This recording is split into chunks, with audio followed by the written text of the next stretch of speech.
Okay, so as promised, I was going to make a video of my 93 Works YZ10 runner chassis. So I do have I have several 93 Works models. I have this runner, I have a shelfer. I think I made a video of that one quite some time ago. I have another 93 Works that's kind of in pieces, is a bit more of a hybrid model. I had to actually cannibalize this for a few parts to put on this runner here. And I also have a new unboxed 93 Works, so quite a few of them, and they're fairly rare, so I figured if I was going to make a runner, I would need more than one in case I need spare parts. So there's actually a lot of stuff that I did here that are deviations from the original chassis, so I'll try to be relatively succinct in getting into those things. So let's start from, I guess, in the order of the build. So that's the front and rear bulkheads and the motor mount. This motor mount is a purple anodized aluminum motor mount. I got it off of eBay. I actually bought two of these at the same time. I don't think they're on there anymore, but if you look at the Suzuki blue aluminum motor mount, which is quite a rare part, this is actually the exact same type of part in terms of the shapes of the pieces, where the screws go, everything. It looks like an exact replica of the Suzuki motor mount. It's just considerably cheaper. This was, I think, about 25 bucks a set. So I picked this up. I decided to put this in the runner because aluminum should be a better heat conductor than magnesium. And I've had problems with the motor slipping off of the magnesium motor mount on some of my other YZ10 runners. So I figured I'd try this aluminum one. And since I have a spare, I don't really care so much about beating up at least one of them. The front bulkhead and rear are aluminum, although maybe it's a little hard to see here. This front bulkhead is actually an aftermarket aluminum bulkhead. I don't know who made it, but what made me realize it was aftermarket was that the front profile here has a taper angle to it, and also the little sort of ear, maybe, let's see if I can get in there. This little ear right here, that little silver piece there, that's where the front shock tower mounts.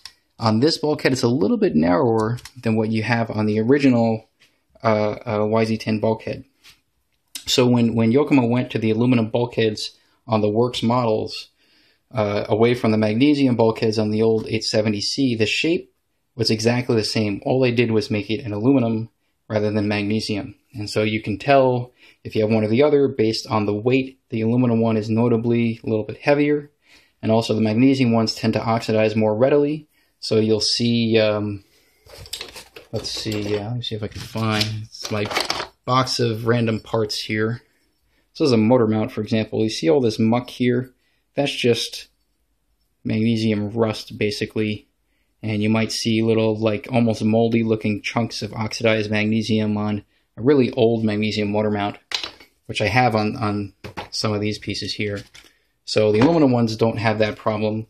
Aluminum can oxidize, but it doesn't oxidize to quite as ugly a state as magnesium.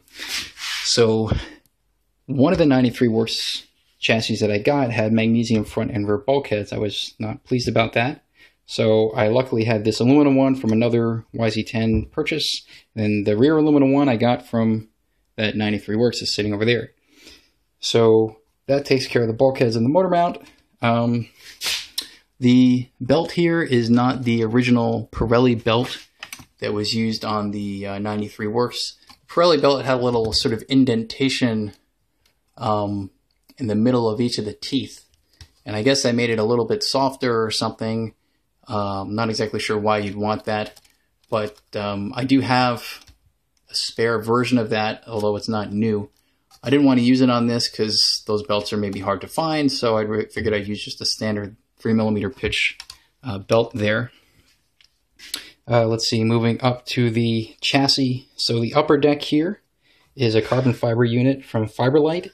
It's not a replica of the original 93 Works upper deck, because the original 93 Works upper deck, I think it looks the same all the way up to here, and then it actually ends here, right? You have, on this upper deck, the carbon fiber extends all the way out to the rear of the shock tower to help brace the rear of the shock tower, the front shock tower. Because Otherwise, the front shock tower is only mounted on those two little screws here, on those little ear pieces coming out of the bulkhead, and it may snap at the top if you on a really hard collision. So if you also brace it a little higher up from the back, it'll be less likely to break the front shock tower if you have a really bad crash. So I figured this would be better for a runner, even though it's not an original-like replica. And the front and rear towers also are carbon fiber units from Fiberlight. Just like with the 91 Works, where I had all those parts reproduced in carbon fiber, I sent them my 93 Works shock towers, and they reproduced those as well. So they did a really nice job with that. These are, I think, 3mm thick carbon fiber. So they're nice and sturdy. Let's see here. So that should take care of those. The battery plates here. So I have basically three runners now: an 870C runner, 94 YZ10 runner, and a 93 Works runner. On the 93 Works, one of my friends on RC10 Talk offered to make me Lipo trays for the 93 Works. So I sent him the lower deck, and he traced everything out and tried to figure out how to make a Lipo tray. It was actually very difficult to do because there's so little space between these battery posts to fit a standard size Lipo. And so what I ended up having to do, he originally made them as an enclosed unit, but that didn't leave quite enough room to put the Lipo in and not have to shave an excessive amount of material off of the front battery post.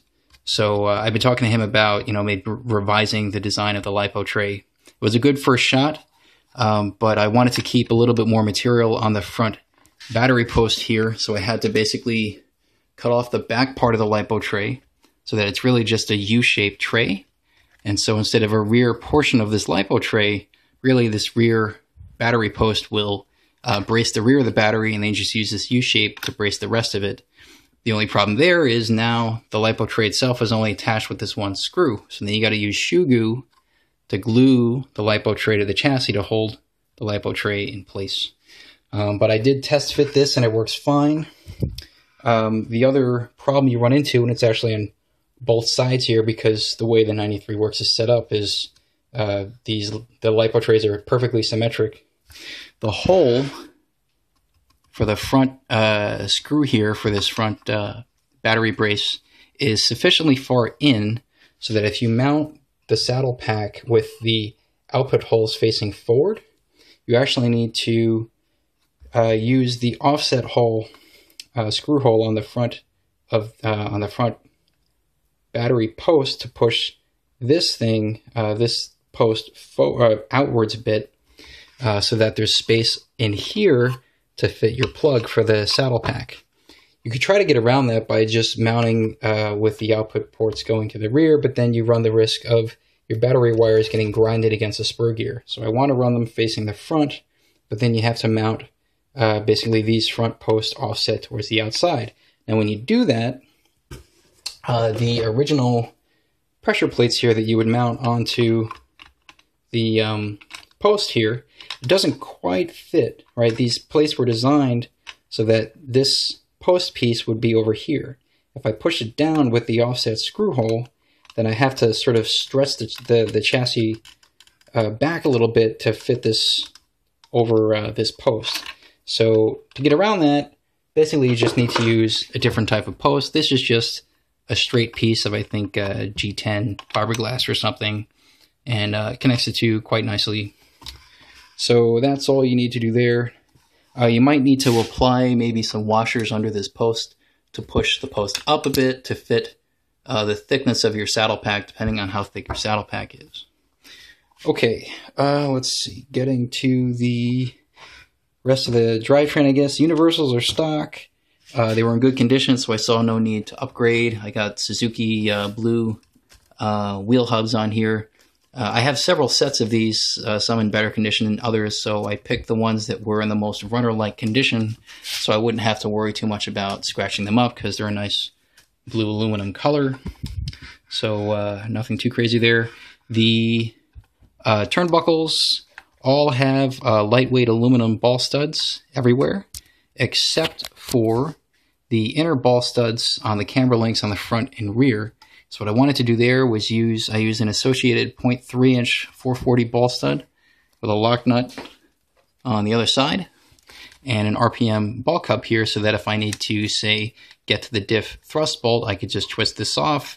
This whole thing rotates out, and I could just put the screw in there and adjust the diff. So that was my way of making this a little bit more serviceable if I needed to get to the diffs, or at least to adjust the diffs. Front and rear shocks, as you can see, are not the standard associated or Yokomo Works shocks. These are Kyosho RB5 shocks with big bore springs, and they do fit okay. For the front, I did have to put in 2 small limiters, down travel limiters on the inside of the shock body. And then what did I do? I'm running I believe the 3B shock pistons on the front with 35 weight oil and low-C green front springs. That's a 3.55 pound spring rate, I think. And on the rear, I'm running the 3A pistons with 35 weight oil and associated big bore blue rear springs. I believe that's a 2.3 pound rate. We'll have to see if that's an appropriate suspension setup for this on the 870C, the runner that I have, which this is really based on.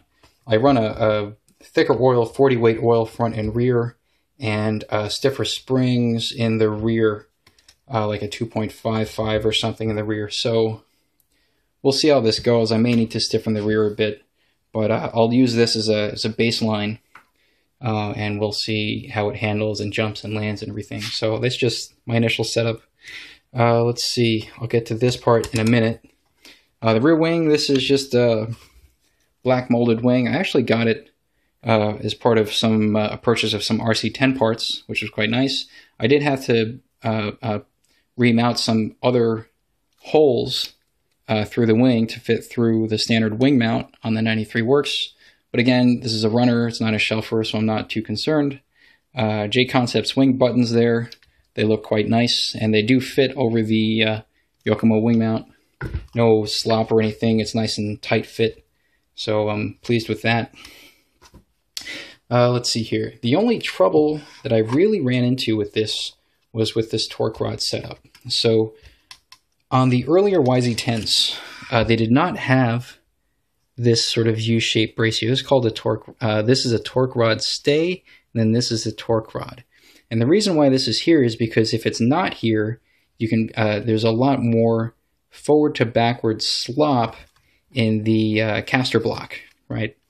Now, the way they addressed that, rather than redesigning everything, was to just put this brace in here and basically a turnbuckle with a ball stud that goes onto the caster block to basically brace the caster block from forward-backward movement. So if this is of the right length, basically you get very, very little slop fore and aft on the caster block. And when you combine that with the turnbuckles here on the front inner hinge pins and the rear inner hinge pins, you tighten these up to basically tighten the hinge pins against the bulkhead so that there's basically zero slop between the hinge pins and the bulkhead, and the suspension arms rotate on the hinge pins, not on the bulkhead.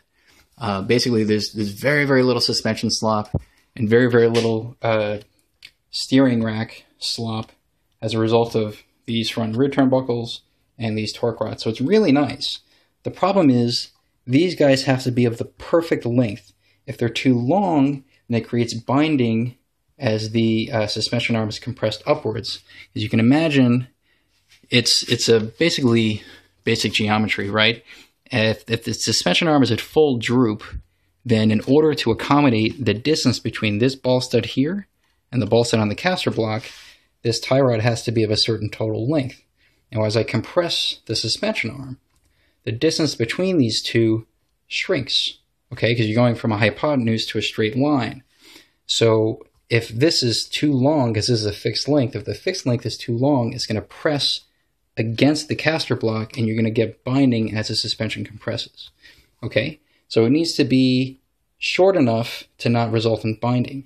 But if it's too short, then when the arm is fully relaxed, the shortness of this link is going to try to pull the suspension arm up, so it limits how much total droop you can have in the front. Now there is the manual, that manual right there, says this total length needs to be 51.5 millimeters. Now when I did that on the right side, it seemed to work just fine, but when I did it on the left side, same exact length, I was getting binding issues. So I actually had to go, I think, a little bit shorter on both sides, which does reduce my droop a little bit, but I get reasonably free movement on the left and right, no binding or anything, and I just sacrificed maybe, I don't know, 1 or 2 millimeters of droop. But that was a bit of a pain in the butt to get it to work just right. So actually, if you know someone with a 93 Works and you really want to mess with their head while they're not looking, just go in and change the lengths of these guys, and that'll piss them off nice and good. Okay, so I think that's pretty much it. I do plan on using this as my front-up runner for the Vintage Nationals this year.